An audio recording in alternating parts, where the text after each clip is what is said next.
नमस्कार, मी अश्विनी पुरी. DS news 24 मध्ये आपल्या सर्वांचं स्वागत. बघणार आहोत बातमीचा सविस्तर आढावा. आमच्या DS न्यूज 24 चॅनलला लाईक करा, शेअर करा, सबस्क्राइब करा आणि बेल आयकॉन प्रेस करायला विसरू नका. सर्वसामान्यांच्या खिशाला चाप लावणारी बातमी समोर येते. पेट्रोल डिझेलच्या किमती वाढणार आहेत. सोमवारी सरकारने पेट्रोल आणि डिझेलवरील उत्पादन शुल्कात प्रति लिटर 2 रुपयांची वाढ केली आहे. जागतिक स्तरावर तेलाच्या किमतीमध्ये चढउतार सुरू आहे. त्यामध्ये ट्रम्प प्रशासनाने प्रत्युत्तरात्मक शुल्काची घोषणा केली आहे. या सर्व पार्श्वभूमीवर हा निर्णय घेण्यात आला आहे. पेट्रोल आणि डिझेलचे नवीन दर 8 एप्रिलपासून लागू होणार आहेत. सरकारकडून अधिकृत आदेश जारी करून ही माहिती देण्यात आली आहे.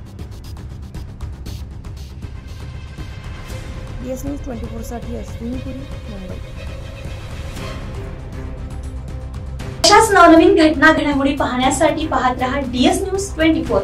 तोपर्यंत मी अश्विनी आपली रजा घेते. नमस्कार.